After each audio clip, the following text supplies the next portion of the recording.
দেখছেন বার্তা এক নজর। 90 বছর ধরে বাঁশবেড়িয়ার রথে চাপেন রাধাকৃষ্ণ, এটাই এখানকার রীতি। মধ্যযুগের বন্দর নগর সপ্তগ্রামের প্রাণকেন্দ্র যেমন ছিল বংশবাটি, পরে সেটির নামকরণ করা হয় বাঁশবেড়িয়া।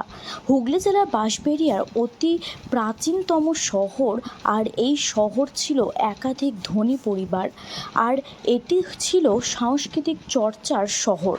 একসময় ওই শহরে দোল, দুর্গাপুজো, রথযাত্রা সহ বিভিন্ন অনুষ্ঠান হতো মহা ধুমধামে। ওই এলাকার 6টি রথ ছিল যে সময়, তার মধ্যে সাধু বাড়ির রথ ছিল সবচেয়ে বড়।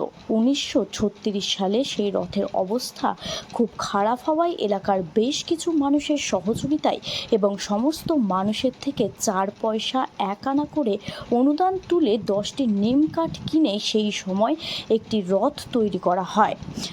1936 সালে মোট 9টি চূড়া বিশিষ্ট 4টি লোহার চাকা ও 21 ফুট লম্বা এই রথটি তৈরি করা হয়েছিল। প্রথমে রথে মদনমোহন ঠাকুরের যথারীতি রথে বিরাজ করলেও চট্টোপাধ্যায়ের মতান্তর হওয়ার পুনরায় বিগ্রহ দিতে আপত্তি করেন। পরে 1938 সাল থেকে প্রতি বছর ধরে মাটির রাধাকৃষ্ণ রথে ওঠেন। সেই সময় থেকে প্রতি বছর নতুন মাটির প্রতিমা তৈরি করা হয়। সেই থেকেই রাধাকৃষ্ণ রথে চাপেন। 1985 সালে মাটির প্রতিমা চেঞ্জ করে কষ্টি পাথরের রাধাকৃষ্ণ আনা হয়। বেশ কিছু বছর আগে পরে সেটি চেঞ্জ করে পেতলের রাধাকৃষ্ণ মূর্তি আনা হয়। সন্তান সংযোগের নিজস্ব আনন্দময়ী মন্দিরে এই রাধাকৃষ্ণের 12 মাস পূজিত হন। প্রথমে রথটি বাঁশবেড়িয়ায় থাকলেও 1975 সালে এই রথের দায়িত্ব তুলে নেন সন্তান সংঘ ক্লাবের।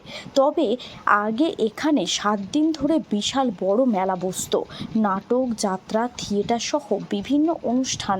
তবে বর্তমানে আর্থিক অভাবের জন্য সেই সব অনুষ্ঠান এখন সব বন্ধ।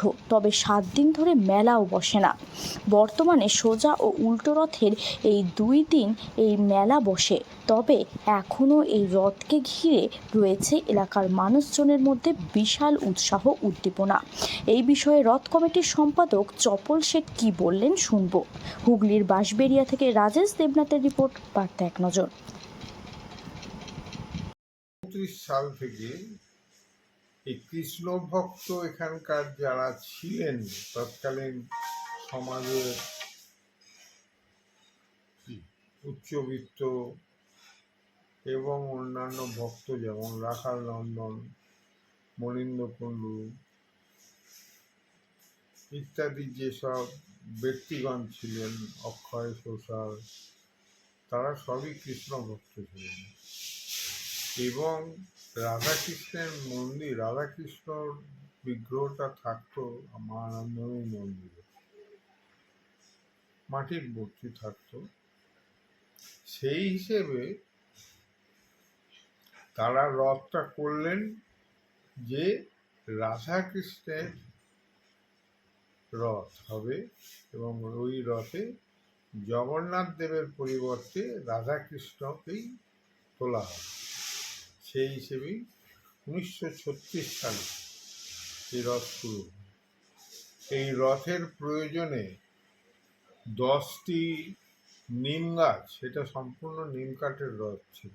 এখনকার যে ঘোড়াগুলো দেখবেন, সেই ঘোড়াগুলো পুরো একটা করে নিম কাঠের গুঁড়ি, তার উপরে খোদাই করে ঘোড়াগুলো পাওয়া। এবং সমস্ত স্থানীয় জনসাধারণের বাঁশবেড়িয়ার 1 আনা পর্যন্ত চাঁদা নিয়ে এই রথ তৈরি হয়। এই রথ 1936 সাল থেকেই একটা রথ কমিটি ছিল, তাদের মাধ্যমেই চলত এবং 7 দিন ব্যাপী এখানে যাত্রা, কীর্তন, বিভিন্ন অনুষ্ঠান হতো 7 রাত্রি ব্যাপী। এবং রথের 2 দিন, উল্টো রথ এবং সোজা রথের দিন এই রথতলা প্রাঙ্গণ এবং আশপাশ এলাকা নিয়ে বিরাট মেলা এখনো পর্যন্ত চলে আসছে। এখনো এবছর এই রথের 90 বছর।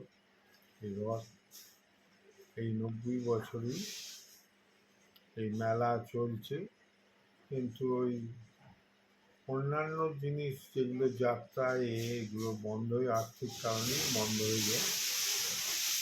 রথ মধ্যখানে দুবার 1999 সালে এবং তার পরবর্তীকালে দুবার খাওয়ানো হয় অনেক টাকা খরচ করে, কিন্তু রথের যে অবস্থা, জরাজীর্ণ অবস্থা, তা আমরা এবারে ঠিক করেছি এবং আবেদন করেছি বাঁশবেড়িয়া মিউনিসিপ্যালিটি এবং স্থানীয় জনসাধারণের কাছে।